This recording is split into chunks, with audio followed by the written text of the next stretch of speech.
está o reino de Deus? Onde está o reino de Deus?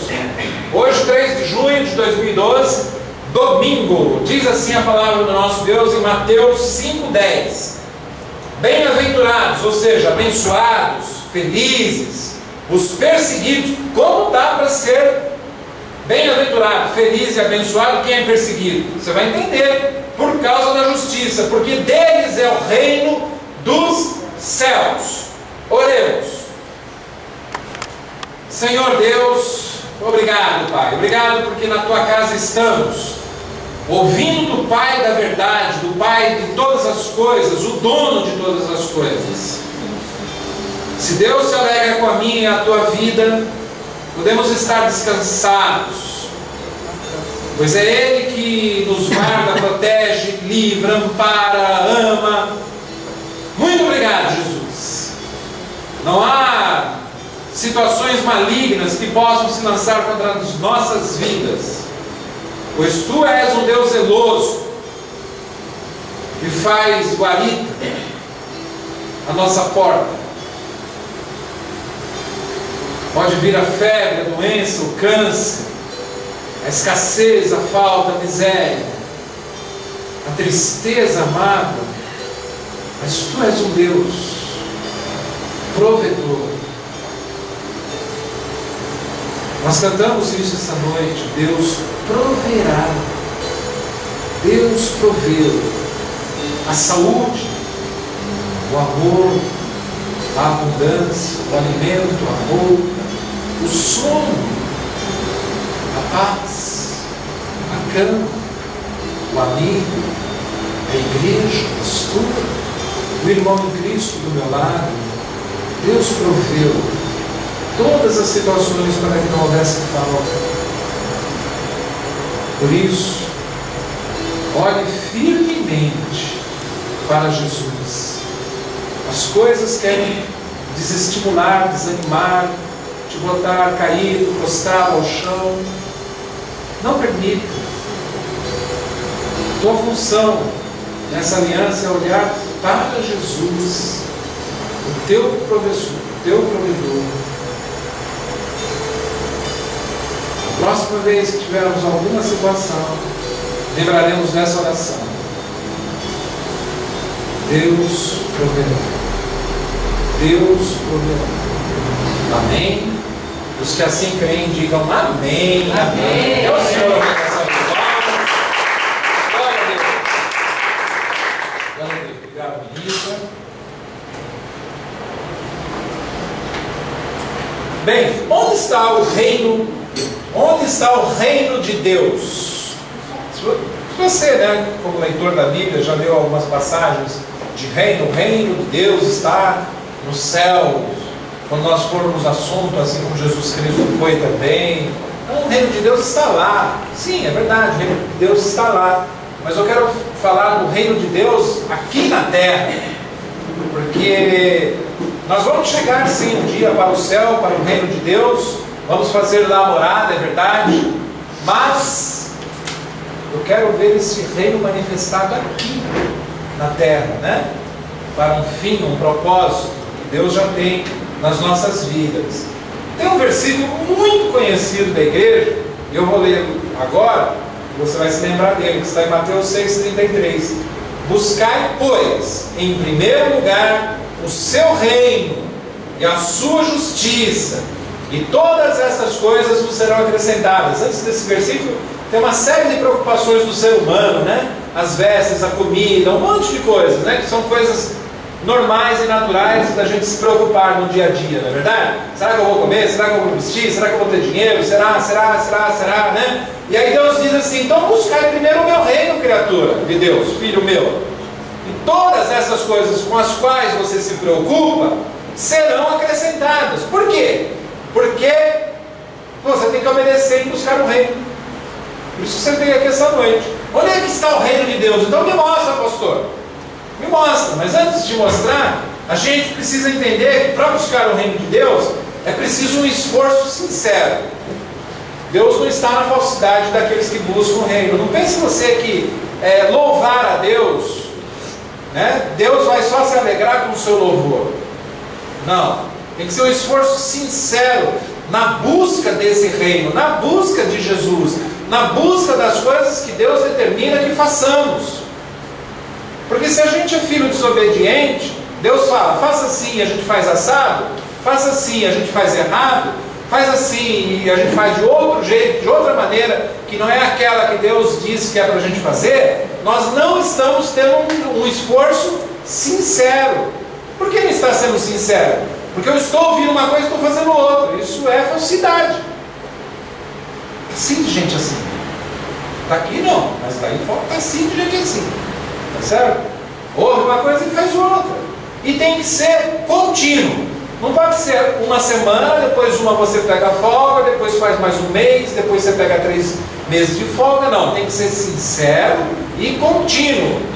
Porque é assim a vida de um filho de Deus. Ele não faz as coisas corretas como Deus manda e depois fala, licença Deus, agora eu vou pecar um pouquinho. Não, tem que ser um esforço sincero e contínuo. É necessário fé. Esforço sincero, contínuo, fé. Por que fé? Porque você tem que crer e confiar naquilo que Deus está falando. Não adianta Deus falar assim, olha, aqueles que dizimam colherão dos céus ricas bênçãos sem medida, que os seus lagares ficarão cheios, os seus rios transbordarão, e você, o quê? Se você não confia e não tem fé para que isso seja verdade, a gente não vai ter o resultado dessa verdade nas nossas vidas, né? O pecado está aí para tentar nos afastar desse esforço todo. A sociedade está aí para mostrar outros valores que não são os valores cristãos. Para a sociedade hoje tem muita coisa que é normal, né? 2 pessoas do mesmo sexo se casarem, 2 pessoas do mesmo sexo se casarem e terem filho adotado, bebê. Eu já ouvi, né, acho que mês passado, retrasado, de um casal masculino, né, que se casaram, né, tiveram lá uma união estável, isso na Europa. Eles alugaram uma moça para que um deles emprestasse o sêmen para que ela engravidasse e depois desse o filho para os 2 cuidarem, amados. Não tem essa história a respeito. Não, nós amamos os 2.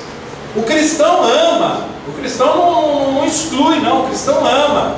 Mas o cristão não pode concordar com uma situação dessa. Por quê? Porque vai de encontro. De encontro significa contrário, tá? Não é ao encontro. Vai de encontro a essa situação que Deus estabeleceu. Haja macho, haja fêmea. Haja homem, haja mulher, né? A união estável que Deus definiu está lá em Gênesis 2. E constitua a família, e essa família será uma bênção entre homem, mulher e seus filhos. Então olha o esforço sincero aí, olha a fé, olha a coisa contínua de não deixar a Bíblia ficar lá no passado e você viver de uma atualidade hoje. Porque o reino que era lá atrás é o mesmo reino que é hoje, é o mesmo reino que nós vamos alcançar um dia com o corpo glorificado junto com Jesus Cristo. E a Bíblia é claríssima, amados. Os efeminados, os que praticam sexo ilícito, não entrarão nesse reino dos céus. No reino de Deus, não entrarão. E nós precisamos falar isso porque nós amamos essas pessoas, nós não deixamos de amá-las. Amém, igreja? Amém. Às vezes, eu estive lendo muito sobre isso, estou estudando muito sobre isso. O doutor Paulo, um amigo nosso, quando ele esteve aqui fazendo aquele evento, né,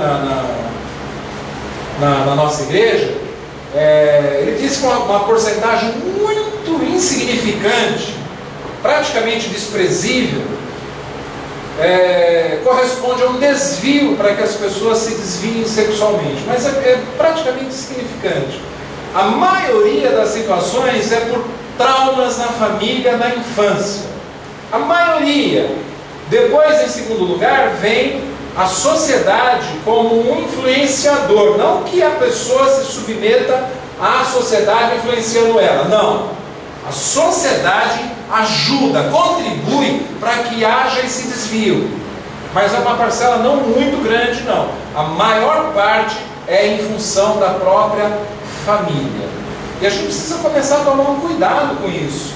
Porque é na família que está ali o nosso amparo, o nosso refúgio, o nosso esconderijo, as pessoas que nós amamos. E nós precisamos amparar essas pessoas que têm essa situação, tentar entendê-las e tentar fazer com que elas conheçam Deus, que pode mudar isso também.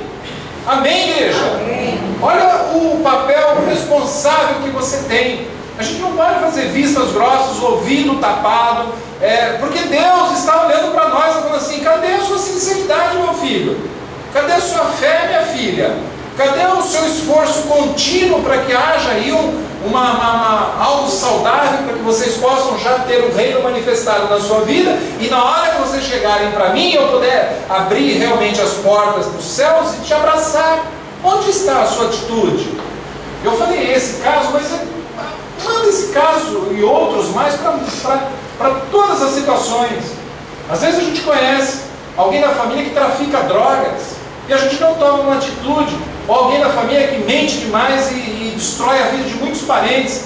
Chama um cidadãozinho, vem aqui conversar, querido. Vou te falar uma coisa: aqui é uma família que tem valores, nós temos postura. Você vai acertar seu passo? Não vai. Olha, existe um Deus. Já que você não crê em Deus, eu vou pregar um pouquinho para você aqui. Eu sou cristão, eu quero te mostrar, te apresentar um Deus, um Jesus que pode transformar a sua vida. Você largar essa vida que você está levando, não importa em que nível, amados. Se é desonesto, se tem um problema sexual, se tem problema de vício, não importa qual seja. Essa palavra está chegando hoje para aqueles que querem viver o reino de Deus.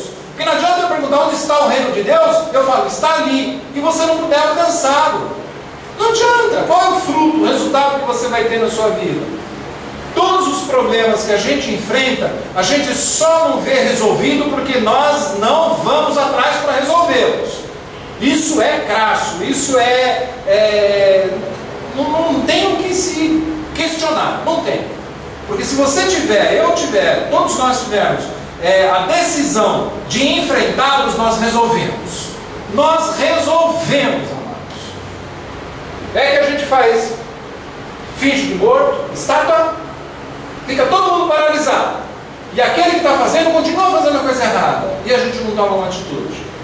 Todas as pessoas que me procuraram, que me procuram, e falam assim: pastor, eu estou com uma situação assim, assim, assim. Eu falo: o que você tem feito? É a primeira pergunta que eu faço sempre. O que você tem feito para que essa situação não continue dessa maneira? Ou não perdure mais, né? Se prolongue mais na sua vida? É a primeira pergunta que eu faço. Aí a pessoa fica: meu Deus, pegou. É para pegar mesmo. Porque a resposta está na própria pessoa. Não está na igreja, em Deus, nada. Está na pessoa. Ela abre a boca para reclamar, ela abre a boca para murmurar, ela abre a boca para falar um monte de coisas, mas ela não abre a boca para orar a Deus, não abre a boca para poder falar com a pessoa, não abre a boca para poder dizer para ela mesma que ela precisa tomar uma atitude. E aí não vai ver o fim. Não vai. Não vai. Por isso que quando a gente vai para alguma situação que precisa ser resolvida, a gente já vai um pouco irado, nervoso, transformado, para rodar a baiana, para falar um monte, né? Para rasgar o verbo. Por quê? Porque a coisa já está aqui, ó, você não aguenta mais. Mas de repente a outra parte nunca ouviu de você aquilo que você pensa, mas que aquilo ali te atormentou 1 ano, 5 anos, 20 anos, que quando você vai, você já está pelas tampas, você já está na panela de pressão. Aí você vai falar com a pessoa, só falta você estar com a metralhadora, um fuzil, uma faca para...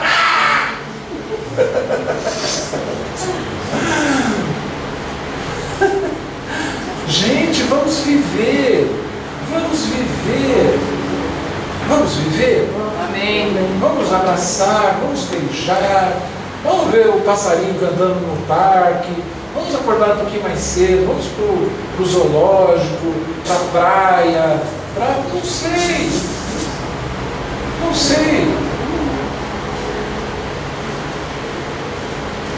Só assim nós resistimos às forças malignas. Só assim nós resistimos ao diabo. Mas pastor, o diabo, o senhor já pregou, ele está lá no inferno, ele não pode fazer nada. Amados, realmente o diabo está lá no inferno algemado. E se resistir ao diabo significa não dar brecha para ele agir na sua vida, na sua carne, nas coisas que você ama. Tiago 4:7 diz isso, ó. Sujeitai-vos, portanto, a Deus. Quando nós nos sujeitamos, nós nos submetemos, nós nos humilhamos. Não é aquela humilhação vergonhosa, aquela humilhação de reverência. A quem? A Deus. Então, se submeta a Deus e fazendo tudo o que Deus está mandando fazer. Por quê? Mas resistir ao diabo, e ele fugirá de vós. Não é ele, como o espírito, né, que ele é, né, maligno, que vai aparecer para você e você vai ver ele fugindo. Não, ele não vai ter oportunidade de agir mais na sua vida. O diabo age na nossa vida, amados, toda vez em que nós não vamos à frente e enfrentamos alguma situação, na miséria, na doença, no disse-me-disse, fofoca, intriga, mentira. Tudo isso é do diabo. Então, quando a gente não se sujeita a Deus e não faz o que Deus manda, o diabo toma a brechinha e age dessa maneira nas nossas vidas. Por isso Deus está falando, se submeta a Deus, se sujeite a Deus, e o diabo aqui, ó, vai fugir de você. Essas situações todas vão vão vazar, não vai ter oportunidade na sua vida, nunca mais. Amém, igreja? Amém. Então não pense jamais que conheceremos o reino de Deus se raramente nós não oramos. Se raramente, perdão, oramos. A oração tem que ser contínua, como aquele esforço que eu falei no início. Não pense que a gente vai ver o reino de Deus ou localizar o reino de Deus se em algum momento continuamos no pecado que eu já falei no início também.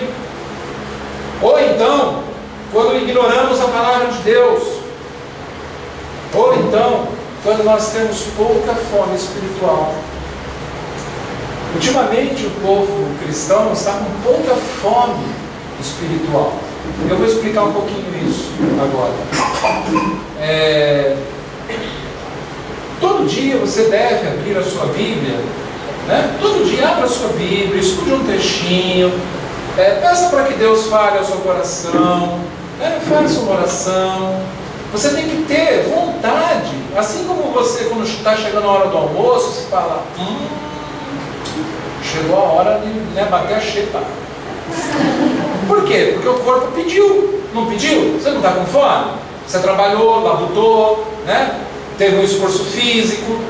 Então chega a hora do raninho, você reconhece que você está com fome. Por quê? Porque começa a dar sinais de que você precisa abastecer o corpo, não é verdade?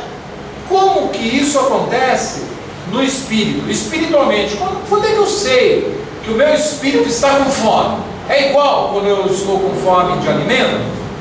Amados, é na hora que você começa a falar assim, Senhor, como seria bom, né, se acontecesse isso?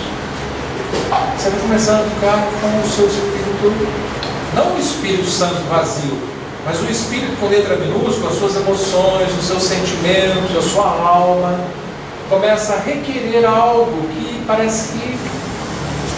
Eu olho às vezes para alguns cristãos, né, e fico pensando, não com julgamento, e por favor, tá? Mas parece que não comem há uma semana, há um ano. Então, puxa vida, eu olho, parece que se eu colocasse um banquete de feijoada com tutu mineiro, eu acho que ela comia a mesa inteira. Traz isso para o espiritual. Parece que as pessoas estão desesperançosas, desanimadas, desestimuladas. Elas abrem a Bíblia, parece falar, não, mas aconteceu com Simeão, aconteceu com João, mas o nome não está aí. Canai, cadê na Bíblia? Não tem Canai. Tem Aline? Não tem Aline também. Não tem. Um dia eu estava falando para um rapaz, ele disse, me dá um nome na Bíblia. Eu não sei porque eu falei para ele, Joaquim. Joaquim é português, vai ter na Bíblia? Você engana o seu, Joaquim é hebreu, é judeu, cara. E teve muitos judeus que foram para a Espanha, foram para Portugal, e lá eles colocaram nomes de plantas, de árvores, né? Por isso Silva, Selva, Pereira, é de pera, né? Os judeus colocaram sobrenomes de frutas, né? macieira, oliveira, azeitona, né? Tá? Então por isso que foram criados alguns sobrenomes para poder fugir, porque o judeu sempre foi muito perseguido, né? Os povos sempre souberam que o povo judeu é um povo eleito, né? Então eles ficam com ciúme, inveja, né? Como é que Deus escolhe um povo e despreza o outro? Não, nós vimos isso aqui ontem. Deus ama o judeu, nós somos nossos irmãos, e nós também somos irmãos deles, e somos filhos de Deus iguaizinhos a judeus. Então nós não ficamos devendo nada para o judeu, pelo contrário, nós temos a revelação da graça, o judeu não tem. Para eles são 5 livros, para nós são 61. Então, deixa eles lá com a torazinha, né? Com todo respeito, mas estamos ali, ó, somos irmãos da mesma maneira, e nós não ficamos nos vangloriando, concorda? Ah, eu sou melhor que judeu. Não sou. Pastor, mas nunca vi um judeu pobre. Porque ele, amados, judeu é obediente, ele pisa na bola, ele faz coisa errada, ele entra por uns caminhos, sabe? Tem lá o dia do perdão, que eles entram num buraco lá e só saem de lá depois de chorar muito, de rever, de falar com Deus. Ai, Senhor, não me submeti, não me sujeitei, não me humilhei diante de Ti. Senhor, perdão. Que dia que é esse do judeu? Purim, não é? Então, o judeu ouve a voz e pratica e tal. E nós aqui, da mesma maneira, temos que fazer isso. E com uma vantagem, inúmeras vantagens enormes, que nós conhecemos a graça de Deus. Nós precisamos fazer todo esse sacrifício que eles fazem todo ano. Nossa, como que o judeu tem sacrifício para fazer, amados? Meu Deus! Então, nós temos exemplos na Bíblia, eu separei aqui alguns, né? De coisas que nós precisamos fazer assim, ó. Se afastar da gente, né? A criançada gostou. Se afasta, tira, parece que está em você, né? Pá, joga fora, para você poder ficar mais próximo do reino de Deus. Você não vai perder a salvação, Jesus não vai sair de você, você é santuário de Deus, mas há algumas situações que estão enterrando para que você veja a glória de Deus. Uma coisa é você ir morar no céu, outra coisa é você reinar aqui em vida. Lembra? Ismael e Isaac.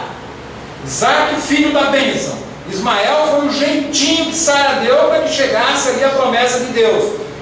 Como Ismael não era a promessa de Deus, o jeitinho não tinha que imperar. Tinha que imperar o quê? Tinha que reinar o quê? Isaac. A gente precisa entender isso. Não dê jeitinho. Gênesis 39:9.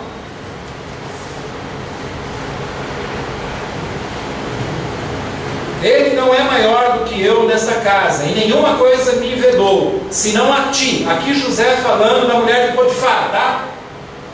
José podia fazer o que fosse na casa de Potifar, só não podia tocar na mulher dele. E ele está falando aqui com a mulher dele, senão a ti, porque é sua mulher. Como, pois, cometeria eu tamanha maldade e pecaria contra Deus? Há pessoas que sabem que Deus é contra adultério, Deus é contra roubo, Deus é contra mentira, Deus é contra tanta coisa que é errada. Vamos colocar tudo que é errado. E todos nós aqui sabemos muito bem o que é errado. Vamos nos colocar um pouquinho agora no lugar de José? Vamos! E falar a mesma coisa que José falou para a mulher de Potifar? Por que eu cometeria tamanha maldade e pecaria contra Deus? Se pergunta da próxima vez, por que eu vou pecar contra Deus? Essa é a primeira situação para você ficar mais próximo do reino de Deus. Segunda, Daniel 1:8 e 9. Resolveu Daniel firmemente. Olha o esforço contínuo, olha aqui a perseverança, olha aqui a fé, olha aqui a coragem de Daniel. Resolveu Daniel, resolveu a ministra Adriana, resolveu a ministra Helena, resolveu o Jonas, resolveu o Antônio, resolveu firmemente, não só resolveu, mas foi firme, não contaminar-se com as finas iguarias do rei, nem com o vinho que ele bebia. Então pediu ao chefe dos eunucos que lhe permitisse não contaminar-se. Primeiro ele resolveu, só que ele estava debaixo de um governo ímpio. O rei favoreceu ele, falou assim: Daniel, o que eu comer e o que eu beber, você vai sentar à mesa, vai comer e vai beber. Ou seja, tudo que é de bom e de melhor do rei, você vai também poder usufruir. Então, pode tomar o vinho, pode comer as especiarias aqui do reinado meu aqui. Aí Daniel falou assim, não vou, porque tudo isso aqui é de ímpio, tudo isso aqui é do diabo, não quero. Só que Daniel estava debaixo do palácio, do teto do palácio, não tinha que obedecer ao rei. Aí chegou para o eunuco e falou assim, o eunuco era o chefe, senhor eunuco, o negócio é o seguinte, eu não quero não comer essas coisas aí, eu sirvo um Deus que Deus fala e eu obedeço. Só que como eu sei que eu estou aqui sujeito a uma autoridade, mas eu não quero também ir contra Deus, por favor, me livra desse negócio de ter que comer e beber do vinho do rei. Aí o chefe dos eunucos falou assim, que era a autoridade máxima do palácio, disse, olha querido, o rei deu uma ordem, mas se eu descobrir essa ordem, aí ele vai ver que você não está coradinho, que você não está comendo as coisas dele, que você não está barrigudinho, e aí, né, quem vai se ferrar sou eu. Aí Daniel falou assim, então vamos fazer o seguinte, durante 10 dias você me dá legume e água para comer, legumes e água, vamos ver se eu vou ficar mais, né, mais magrinho, mais isso, vou ficar branquinho, tudo bem? Parece que tá bom. Então tá, passaram-se 10 dias, ele e os 3 amiguinhos dele, né, Sadraque, Mesaque e Abednego, começaram lá a ingerir só legumes e água. Passaram-se os 10 dias, o eunuco chegou e falou, e aí? Poxa, Daniel, você está mais formoso, está até mais bonito, não comeu nada do palácio aqui, está mais esbeltinho, bonitinho, coradinho. Pois é, querido, então fique em paz. Agora me tira toda essa porcariada do reino, que eu não vou comer nada disso, não vou beber nada disso. O que a gente tira dessa lição? Tem tantas coisas que nos oferecem, né? Aí fora para a gente consumir, para a gente... Facilidades. Ai, como tem facilidades, amados, para a gente cair em boca. Tem muito. Jeitinhos, maneirinhas, né? De a gente servir ao capeta. Hoje você vai dizer não para tudo aquilo que o rei está colocando embaixo do seu nariz. Mas o rei tem que comer para mim, não. Eu estou falando de Jesus, não, tá? O reizinho desse mundo. Certo? 9. Ora, Deus concedeu a Daniel misericórdia e compreensão da parte do chefe dos eunucos. Aí na hora que você tem uma postura cristã, na hora que você tem uma postura em Jesus Cristo, o ímpio se curva diante de você, querido. A Bíblia Sagrada está recheada de exemplos de faraó, de chefes de eunucos, de reis, de príncipes, de chefes, de tenentes coronéis, de chefes de exército, que quando reconheceram uma postura do crente, se curvou diante do crente. Eu já dei exemplo aqui. No meu trabalho, as pessoas sabem que eu sou um pastor, sabem que eu sou cristão protestante. Na hora que eu passo assim, as pessoas falam, para de falar palavrão, o canal está passando. Que atitude! É para ser honrado. Você é para ser honrado. Outra passagem está em Atos 4, 19 e 20. Mas Pedro e João lhes responderam: julgai se é justo diante de Deus ouvir-vos antes a vós outros, do que a Deus.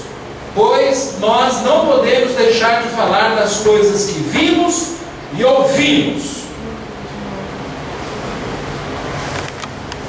Muitas vezes querem calar a nossa fé. Se não todas, mas vamos aqui falar muitas vezes. Na hora que você vai falar de Jesus, geralmente tem alguém que fala, ah não, vamos falar, vamos contar uma piada de futebol, vamos falar de esporte, vamos falar de... Aqui, os dois tinham visto a cura, o milagre. E os do Sinédrio mandaram os dois ficarem quietos e não falar nada. Amados, não se calem para falar dos feitos do Senhor na sua vida. Por isso que eu não entendo por que alguns cristãos, alguns crentes não gostam de dar testemunho. Por mais que eu já ouvi de testemunho, ah não, eu vou dar meu testemunho e depois vou colocar olho gordo nas minhas bênçãos. Querido, quem é o diabo para colocar olho gordo em cima das suas bênçãos? Eu já ouvi muito isso. E paz nos céus, eu já ouvi isso dentro da igreja, de líder de dentro de igreja, que não dá testemunho, porque senão já viu, né? A igreja vai ficar de olho, a igreja vai ficar de olho. Quem tem que ficar de olho, estarrecido, caído, fulminado é o diabo. ele perdeu mais uma, que ele é o derrotado, ele é o fracassado, ele é o humilhado, o envergonhado. Amém? Amém. Ou você quer continuar a vida que você tem? Ah, mas a minha vida está boa, pastor. Vai melhorar. Amém. Creia. 1 de Reis 18, 21. Então Elias chegou a todo o povo e disse: até quando cocheareis entre dois pensamentos?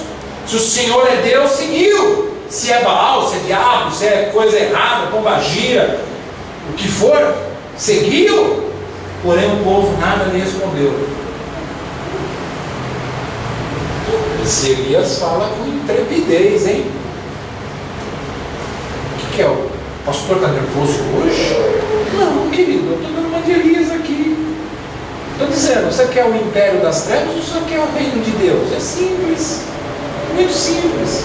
E eu estou falando exatamente o que Elias está falando. Até quando cocheareis? Até quando vacilareis? Até quando titubeareis? Até quando não vai se definir? Até quando vai ficar em cima do muro? Até quando vai tomar uma postura? Até quando vai tomar uma atitude? Até quando? Até quando? Até quando?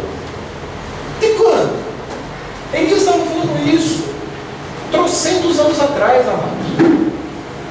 Até quando cocheareis entre dois pensamentos? E ele diz muito claramente: se é Deus, segue a Deus. Se é Baal, se é diabo, segue o diabo. Mas você tem que tomar uma atitude. Vai seguir o diabo ou vai seguir Deus? Se vai seguir o diabo, vai fazer a vontade do diabo, querido. Se é para seguir a Deus, tem que fazer a vontade de Deus. Mas não pode ficar mais cocheando. Não pode mais ficar, opa, estou lá, agora estou cá. Agora serve, agora não serve. Opa, agora eu tenho vantagem.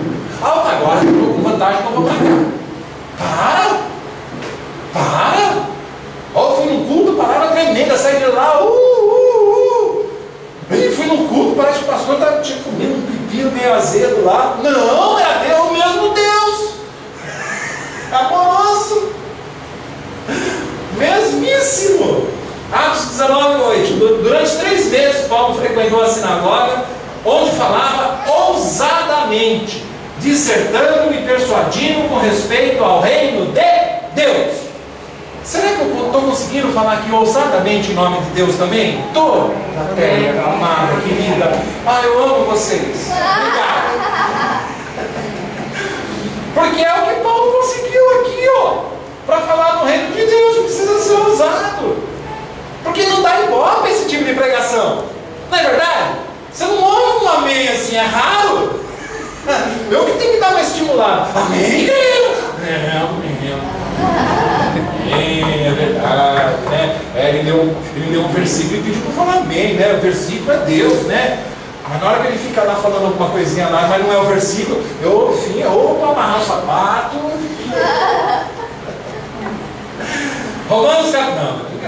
Romanos 14, 17. Porque o reino de Deus não é comida, nem bebida, mas é justiça, paz, alegria no Espírito, ou seja, em Jesus, no Espírito Santo, que é Jesus, que é Deus. Então, o que é o reino de Deus? Não adianta você, não, eu vou lá porque lá está o reino de Deus. Aonde? No feijoada do Bolinha. Não, querido, o reino de Deus não são essas coisas tangíveis, essas coisas materiais, essas coisas que dão prazer momentâneo. Não. O reino de Deus é muito mais, é alegria, é paz, é justiça. 20, 1 Coríntios 4, 20. Porque o reino de Deus consiste não em palavra, não em palavra, mensagem, palavra de Deus, não em palavra, falatório, discurso, né? Não é nisso que consiste o reino de Deus, mas consiste em poder. E que poder? Não é um poder qualquer, é um poder no Espírito. Aquela musiquinha que nós cantamos, que está inclusive acho que em Zacarias, né, a passagem, não é por força nem por poder, mas pelo Espírito, diz o Senhor. Tá? Mateus 24, 23. Então, se alguém nos disser, eis aqui o Cristo, ou ei-lo ali, não acrediteis, porque surgirão falsos cristos e falsos profetas, operando grandes sinais e prodígios para enganar, se possível, os próprios eleitos. Quem é o eleito? Eu e você. Somos nós, os escolhidos de Deus. Eleito é escolhido. Escolhido é quem foi elegido. Elegido foi quem Deus separou. Tá? Nos predestinou, nos chamou com santa vocação. Tá certo? Está surgindo muito isso ultimamente, não está, gente? Jesus está lá, vai todo mundo. Enche. Aí, como são falsas promessas, vestidas, né, com verdade, vestidas apenas, né? Você vai, você dá a sua vida, você dá o seu bem material, você dá a sua alma, você dá tudo. E aí, na hora que você está sem nada, você vai pedir socorro. A pessoa fala: não, você não conseguiu vencer porque você não teve fé. O errado é você. Então, nós não queremos aqui derrotados e fracassados. Show! Estou sendo duro ou quem já passou por isso pode confirmar? Né? A gente precisa tomar muito cuidado. Tá bom? E eu termino como comecei, em Mateus 6,33. Buscai. Então tem que buscar. Não pode ficar sentado esperando. Tem que buscar. Buscar é uma atitude, é um movimento. Buscai. Buscar. Pois, em primeiro lugar, tem que ter um movimento.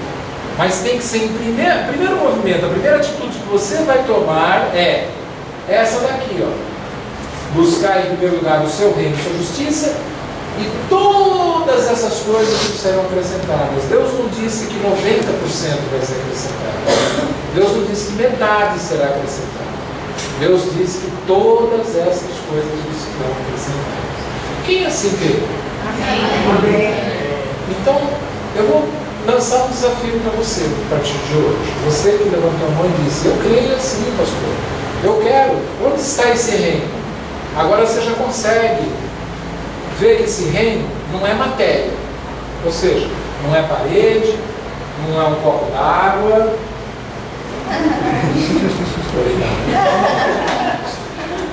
Não é um copo d'água, não é um ventilador rodando, não é o sol que brilha lá fora. O reino não é isso. O reino também, amados, não é uma igreja constituída, hein? Por favor. Eu já ouvi gente dizendo: não, mas naquela igreja, não. O reino também não é um líder espiritual, não é um pastor, não é um padre, não é um apóstolo, não é um bispo. Não é. O reino de Deus está. Está? Quem falou? Larissa. Foi você que falou dentro de nós? Foi? Quem foi? Vem aqui, Amanda, então. Pode vir com a irmã também, para ficar chateado. Quantos você tem aqui? José que falou. Vem aqui, José. Não quer vir? Tá bom, o José também. Eu ouvi aqui na frente, eu não ouvi o José falando, mas aqui na frente eu ouvi. E aí eu perguntei, né? Não ouvi você, José, mas pode vir também se quiser, tá bom? 12 anos. 12 aninhos. O reino está onde?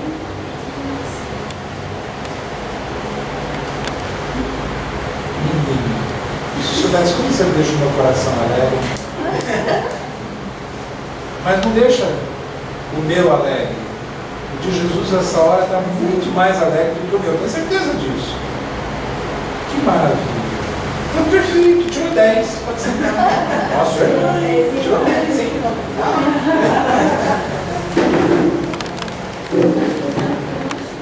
José também tirou 10, viu, José? Gente, o reino de Deus. Se eu falei que é poder, Espírito Santo. O Espírito Santo habita onde? Habita em nós. Todo o poder. Jesus, certa vez, falou assim: eu deixo o meu poder para vocês, obras maiores do que eu fiz em 3 anos de ministério. Se fossem colocados no livro, não caberiam. Ele falou assim: obras maiores vocês farão com o meu nome, com o poder que vos deixo. Imagina a quantidade de poder que você tem dentro de você. E o maior dele está no amor. Falei muito isso ontem, né?